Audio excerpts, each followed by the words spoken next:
Mara stood in the kitchen with her arms folded, eyes colder than the tiles under her heels. "I think we should separate." I was holding the key fob to a Tesla Model 3, midnight silver metallic, the one she'd been hinting about for 6 months. I'd signed the papers that morning.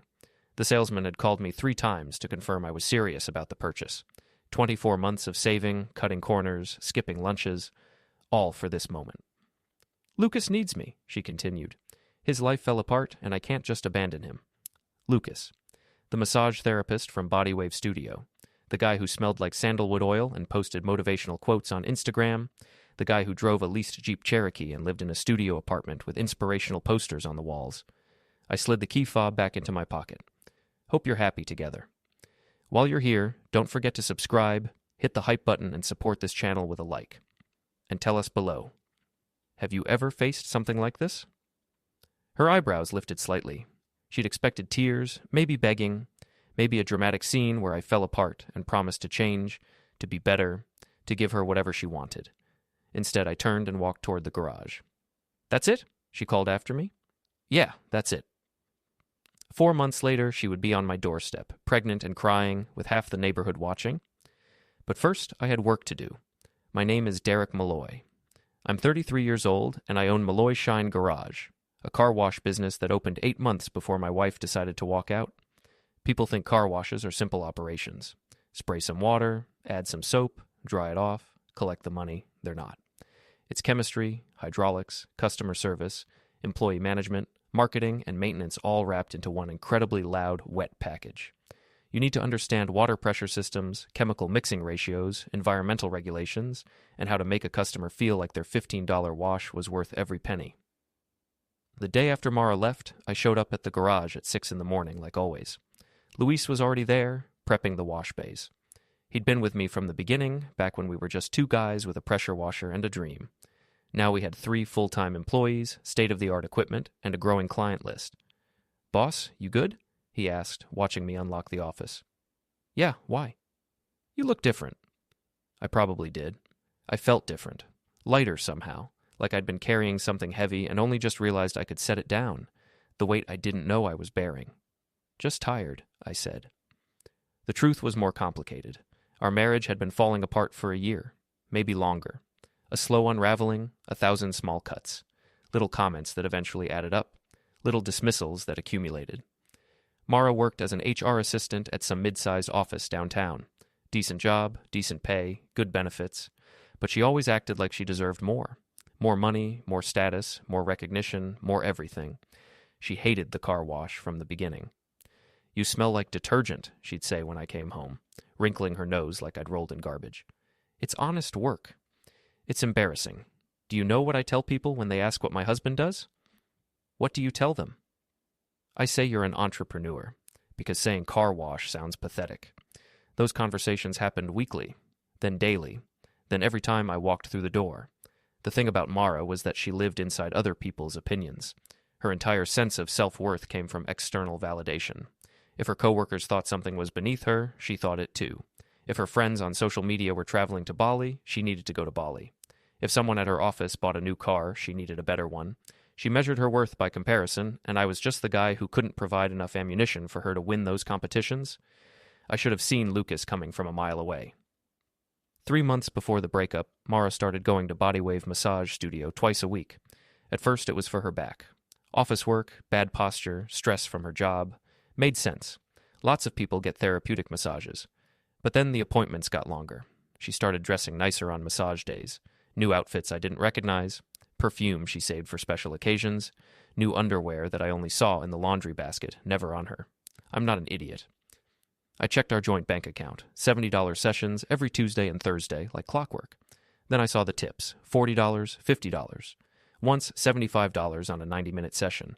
You don't tip your massage therapist $75 unless something else is happening. That's not gratitude for professional service.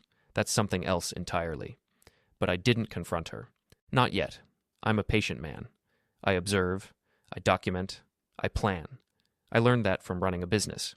You don't react emotionally to problems. You gather data, analyze patterns, and make strategic decisions. One Thursday evening, I drove past BodyWave after her appointment. She was standing outside with a guy. Tall, good-looking in a generic way.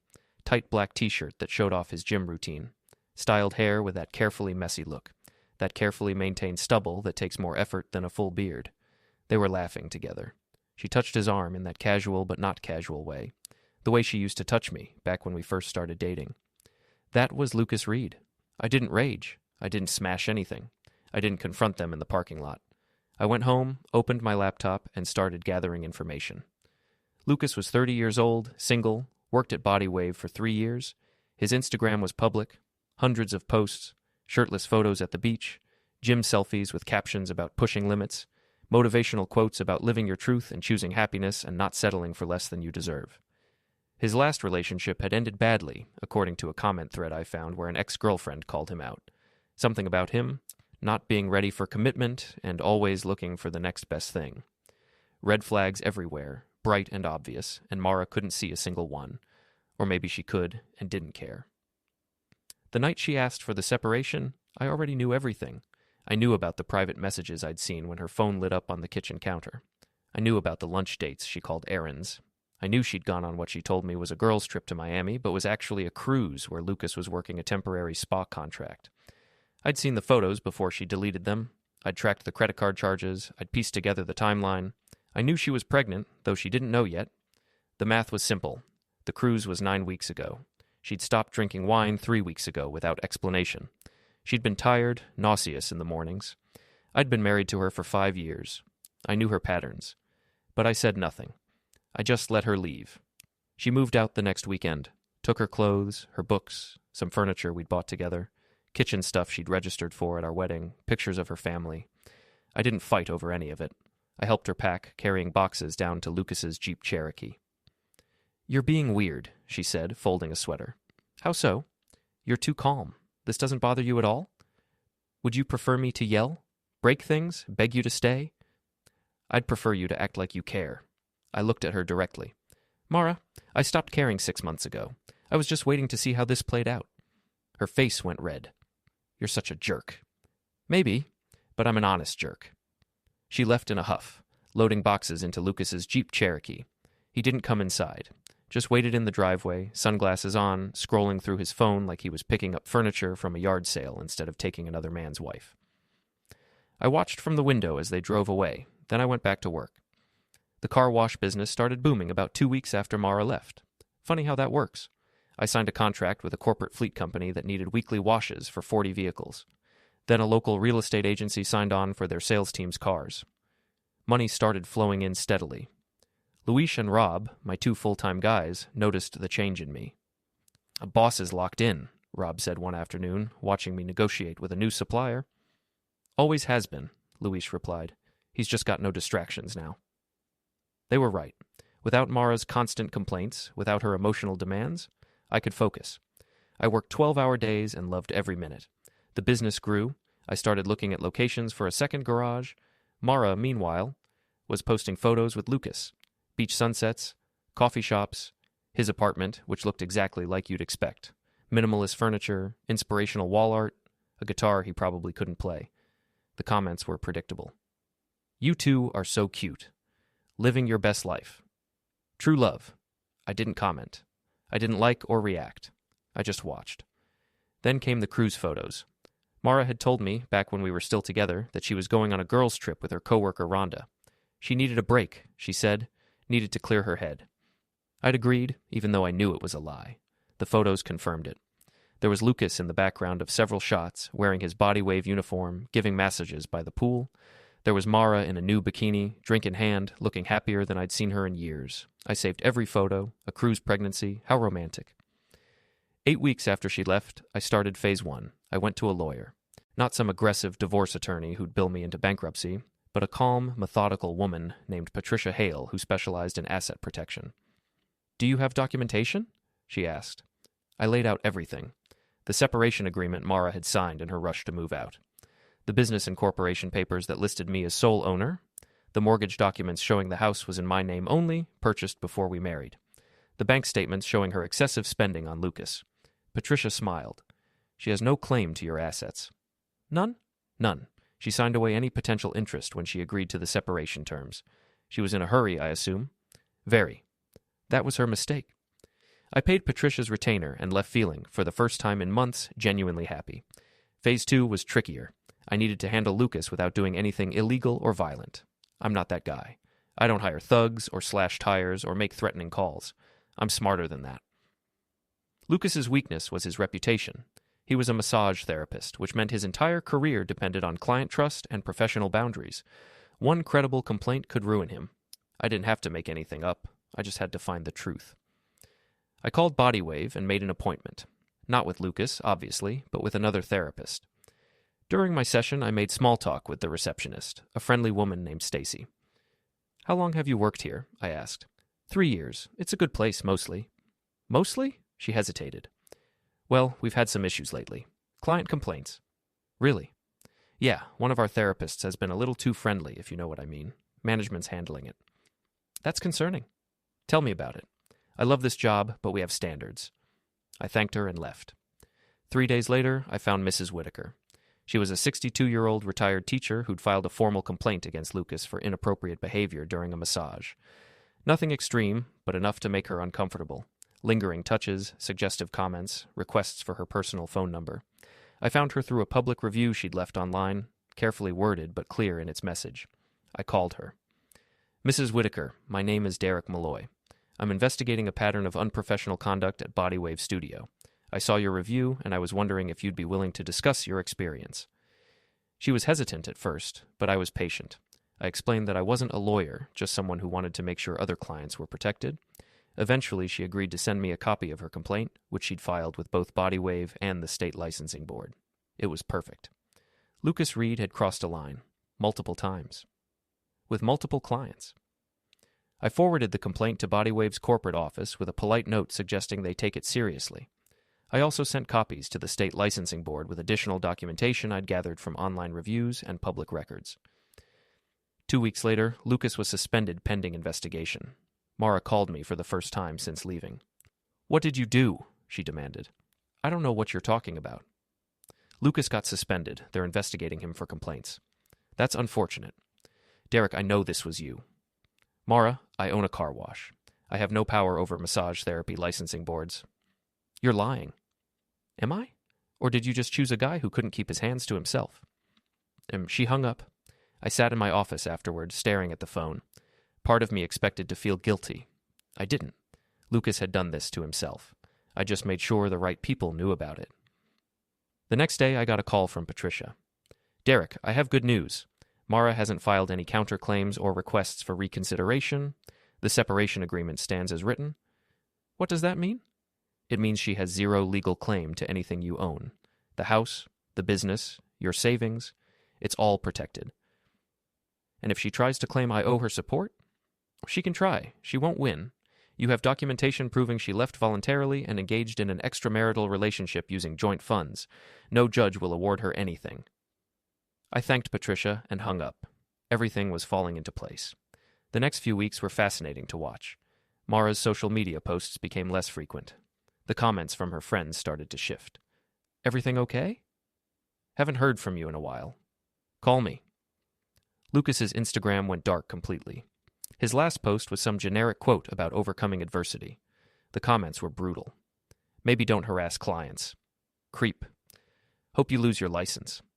I didn't comment, of course. I just observed. Then Rhonda, Mara's coworker and supposed best friend, unfollowed her. So did 3 other people from her office. The social collapse was happening faster than I'd anticipated. Mara was toxic now, associated with scandal. No one wants to be close to that. Meanwhile, my business kept growing. I hired 2 more employees and started scouting a second location. I found a perfect spot near the interstate with high traffic volume and good visibility. The numbers made sense. I started negotiating a lease. Luis was excited. "Boss, if we open a second spot, can I manage it?" "You want to?" "Yeah, I've been watching how you run things. I think I could do it." "Then you'll manage it." His face lit up. "Serious?" "Serious. You've earned it." That's the thing about building something real. You create opportunities not just for yourself, but for the people who believe in you. Luis had been with me from day one. He deserved a shot. The local newspaper did a feature on small business success stories and included Malloy Shine Garage. The photo showed me standing in front of the wash bays, arms crossed, smiling. The article talked about growth, determination, and the American dream. Mara saw it. I know because she texted me. Congratulations on the article. Thanks. You look happy. I am. Good for you. There was a long pause. Then, I made a mistake. I didn't respond. 3 days later, another text. Can we talk? About what? Us. Everything. There is no us, Mara. Please. I blocked her number, but I knew what was coming. I could feel it. The pregnancy would start showing soon. Lucas was already distancing himself, probably panicking about the idea of fatherhood and responsibility. Mara's support network was crumbling. She was running out of options. And eventually, she'd come back to me. Not because she loved me, not because she realized what she'd lost, but because she needed me. That's when I'd deliver the final blow. Meanwhile, I kept working. The second location opened in early October. We did a soft launch, nothing fancy, just good service and fair prices. Within 2 weeks, we were running at full capacity. Rob took over day-to-day operations at the original location, while Luis managed the new site. I split my time between both, handling finances, marketing, and strategic planning. I was building an empire out of soap and water. One evening, I was at the new location, training a new hire on the drying equipment, when my phone rang. Unknown number. I almost didn't answer. Hello? Derek, it's Rhonda, Mara's former friend, the one who'd unfollowed her. What do you want? I need to tell you something about Mara. I don't care about Mara. Just listen. She's in bad shape. Lucas left her, like really left. Quit his job, moved to another state, blocked her on everything. Not my problem. She's pregnant, Derek. Still not my problem. I know you two are done, but she's talking about coming to see you. I thought you should know. Thanks for the warning. She thinks you'll take her back. She's wrong, Rhonda sighed. I figured. Look, I'm not asking you to help her. I'm just saying, be ready. She's desperate. I'm always ready. We hung up. I stood there in the empty wash bay, listening to the hum of the machines. Mara was coming. Yeah, I'd known it would happen eventually. The question was when and how. I decided to be proactive. I called Patricia. I need a restraining order drafted. Not filed yet, just drafted and ready. Against your wife? Ex-wife, technically. We're separated. What's the reason? Harassment. She's been texting me repeatedly despite being told to stop. I have screenshots. I want the paperwork ready in case she escalates. I can have it done by tomorrow. Perfect. The next step was preparation. I gathered every document I'd collected over the past months and organized them into a single comprehensive file. Bank statements, the separation agreement, Lucas's complaint records, proof of his resignation and departure, everything. If Mara wanted a confrontation, I'd give her one, but it would be on my terms. It happened on a Tuesday night in late October. I was closing up the original garage, running the final checks on the equipment, when I heard a car pull into the lot. I looked up and saw Mara's sedan. She got out slowly, and even in the dim light I could see her stomach. She was pregnant, visibly, undeniably pregnant. She walked toward me, arms wrapped around herself like she was cold. Derek, Mara, I need to talk to you. So talk. Not here. Can we go inside? I unlocked the office and turned on the lights. The space was small but organized. Desk, computer, filing cabinets, a coffee maker that Rob insisted we needed. Mara sat down in the client chair. She looked exhausted. Dark circles under her eyes, hair pulled back in a messy ponytail, wearing clothes that didn't quite fit her changing body. Lucas left, she said. Where'd he go? I don't know. He just said he needed space to figure things out. And by things, you mean the baby. She nodded, tears starting to form. I don't know what to do. That's not my problem. Derek, please. I made a mistake. A huge mistake. But I need help. You need money. I need support. I can't do this alone. I leaned back in my chair and looked at her. Really looked at her. The woman I'd married, the woman I'd loved, reduced to this. Desperate, abandoned, alone, and I felt nothing. Mara, do you remember what you said to me the night you left? I said a lot of things. You said Lucas told you I'd always be nothing more than a car wash guy. She flinched. Do you know what I thought when you said that? She shook her head. I thought, good, because a car wash guy cleans up messes, and yours was coming up next. Her face went pale. I opened my desk drawer and pulled out the folder. Inside was everything. Every document, every receipt, every piece of evidence I'd collected over the past 4 months.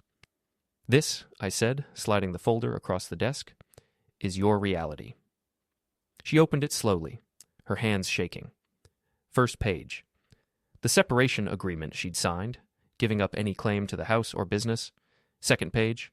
Bank statements showing her excessive spending on Lucas during our marriage. I'd highlighted every charge, dinners, gifts, trips, thousands of dollars. Third page. The formal complaint against Lucas from Mrs. Whitaker, along with 2 additional complaints I'd discovered from other clients. Fourth page. Documentation that Lucas had quit his job and moved out of state. I'd tracked him through public records and social media. He was in Arizona now, already posting gym selfies with new people. Fifth page. A letter from Patricia Hale confirming that I owed Mara nothing. No alimony, no support, no assistance of any kind. Sixth page. A draft restraining order ready to be filed if she continued to contact me. Mara's face crumpled as she read. Tears fell onto the pages, smudging the ink. "You planned this," she whispered. "I documented facts. You ruined him. He ruined himself. I just made sure people knew about it." She looked up at me, desperate. "What am I supposed to do?" "Figure it out, like I did. I'm pregnant. That's not my child. I have nowhere to go. You should have thought about that before you left." She stood up, the folder falling to the floor, paper scattering. "You're heartless." "No, I'm done being convenient. I loved you. You loved the idea of me, the stable guy with a steady income who'd always be there while you chased fantasies. That's not fair. Fair? You walked out on me for a guy you barely knew. You spent our money on him. You got pregnant with his child. And now you want me to fix it?" She had no response. I stood up and walked to the door, opening it. "We're done here. Derek, please. Leave." She gathered the papers slowly, stuffing them back into the folder. When she reached the door, she stopped. "I hope you're happy," she said. "I am." She left. I watched her drive away, then locked up and went home. But that wasn't the end. 3 weeks later, on a cold November evening, Mara showed up again. This time she wasn't alone. I was at the garage doing maintenance when I heard voices outside. Multiple voices. I walked out and saw Mara standing in the parking lot, surrounded by people. Janice Cooper, our nosy neighbor from the old street. 2 women I didn't recognize, probably friends from her office. A man who looked like her father. And behind them, watching from parked cars, at least a dozen more people. Some had their phones out, recording. Mara was crying. Loud, theatrical sobs designed for maximum impact. "Please, Derek," she called out. "I have nowhere else to go." The crowd murmured sympathetically. Janice stepped forward. "You should be ashamed of yourself, leaving her like this." One of the other women added, "She's pregnant and alone. What kind of man are you?" I looked at Mara, then at the crowd. I understood immediately what was happening. This was her play. Public humiliation, social pressure, force me to take her back by making me the villain in front of witnesses, get it on video, spread it online, make me the heartless husband who abandoned his pregnant wife. Except she wasn't my wife anymore. And the baby wasn't mine. I almost smiled. "Come inside," I said. Mara's face lit up with hope. The crowd looked satisfied, already mentally composing their social media posts about redemption and forgiveness. We walked into the garage. Not the office this time, the actual wash bay. Concrete floors still damp from the evening shift, industrial lights, the smell of soap and water hanging in the air. I hit the switch for the overhead lights. They blazed bright, humming with electricity. The crowd followed us, staying near the entrance, watching. "Stand there," I said, pointing to the center of the bay. She obeyed, confused. I walked to my office, grabbed the folder I'd shown her weeks ago, and returned. I also brought the portable speaker I kept for music during long shifts. I connected my phone and pulled up a recording. Her voice filled the garage. "Lucas said you'll always be nothing more than a car wash guy." I'd recorded our last conversation before she left. Every word. Her mocking my business, her saying I was boring, her claiming she deserved better, her laughing about how Lucas had a real future while I'd be washing cars forever. The audio played for 2 full minutes. Mara's face went white. "Turn it off," she whispered. I didn't. The crowd outside could hear everything through the open bay doors. I saw Janice's expression change from righteous anger to confusion. The other women looked at each other uncomfortably. When the recording ended, I turned to face the crowd. "You want to know what kind of man I am?" I asked. "I'm the kind who built a business from nothing. The kind who worked 80-hour weeks while my wife spent our money on another man. The kind who stayed faithful while she was on a cruise with her lover." I held up the folder. "She signed away all claims to my assets," I said, showing the separation agreement. She spent thousands of dollars of our joint money on Lucas Reed, a massage therapist who's now facing professional sanctions for inappropriate conduct with clients. I showed the bank statements and complaint records. That man abandoned her the moment she told him about the pregnancy. I showed documentation of Lucas's resignation and flight to Arizona. And now she wants me to save her from the consequences of her own choices. Janice's mouth hung open. The other women had gone quiet. Mara's father stared at his daughter, his face a mixture of betrayal and disappointment. I turned back to Mara. You wanted to do this publicly? Fine, let's do it publicly. Derek, don't do this, she said, her voice small. You brought an audience. You brought cameras. You wanted to humiliate me into submission. So let's make sure everyone knows the truth. I walked closer to her. You left me for a fantasy. You threw away something real because it wasn't exciting enough, wasn't impressive enough for your Instagram feed. You mocked my work while I was building a business. You spent our money on a man who couldn't even commit to his own professional ethics. And when that fantasy collapsed, when Lucas ran away from responsibility just like everyone said he would, you expected me to be your safety net. I made a mistake, she sobbed. You made a choice. Multiple choices. Every time you went to see him, every time you lied about where you were, every time you took money from our account to buy him gifts, those were choices. I'm sorry. Sorry doesn't undo what you did. Sorry doesn't erase the disrespect. Sorry doesn't make that baby mine. The crowd was completely silent now. Even the people recording had lowered their phones. I pulled out another document. This is a restraining order. It's already drafted. If you contact me again after tonight, I'll file it. You'll be legally barred from coming within 500 feet of me or my businesses. Her father stepped forward. Derek, please. Mr. Lawson, your daughter made adult decisions. She needs to face adult consequences. I'm not obligated to fix her life. She's family. She stopped being my family the day she walked out. I turned back to Mara one final time. You humiliated me. You disrespected me. You mocked my dreams while I was working 16-hour days to build something. This car wash, it's expanding. I opened a second location last month. I'm hiring 15 more people. I'm building a chain. Everything you said I couldn't do, I'm doing. Without you. Tears streamed down her face, but I felt no satisfaction. Just a cold, final sense of closure. You wanted to know what you're supposed to do now? You're supposed to live with your choices. You're supposed to figure out how to survive on your own, just like I did when you walked out. You're supposed to be an adult. I walked to the control panel and hit the main switch. The dryers roared to life. Massive industrial fans that created a wall of sound and wind. The noise was deafening, primal, like standing inside a storm. Mara stood frozen in the center of the bay as the air whipped around her, her hair flying, her clothes rippling. I had to shout to be heard over the noise. This is where I stopped cleaning up after you. I walked toward the exit, toward the crowd, toward the light beyond the garage doors.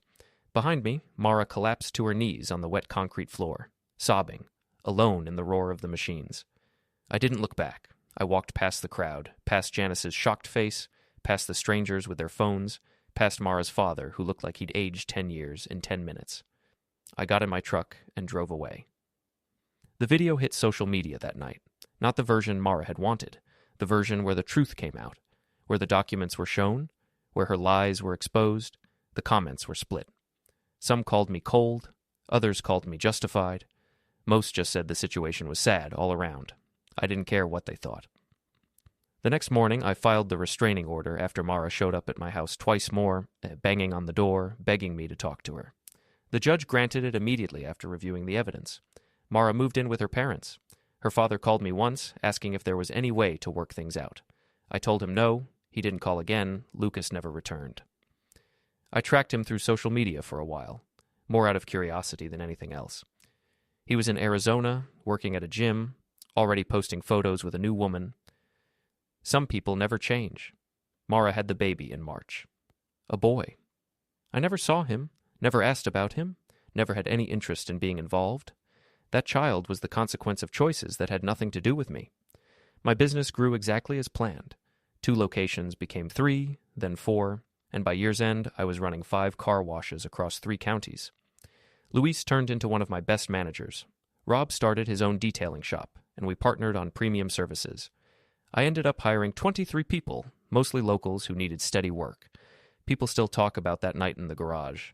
The video resurfaces now and then in forums about relationships and betrayal, where strangers argue about whether I did the right thing. I don't join those debates. I built something real from nothing. I survived betrayal and came out stronger. I refused to be anyone's backup plan. When someone who had disrespected everything I'd worked for came back expecting forgiveness, I gave her honesty instead. That night in the wash bay, with the dryers roaring, I walked away. Not out of cruelty or revenge, but because some messes aren't yours to clean up, and some people need to face the consequences of their choices. I'm Derek Malloy. I own 5 car washes, and I'm planning a 6th. I'm successful, free, and finally at peace. And that's the best revenge.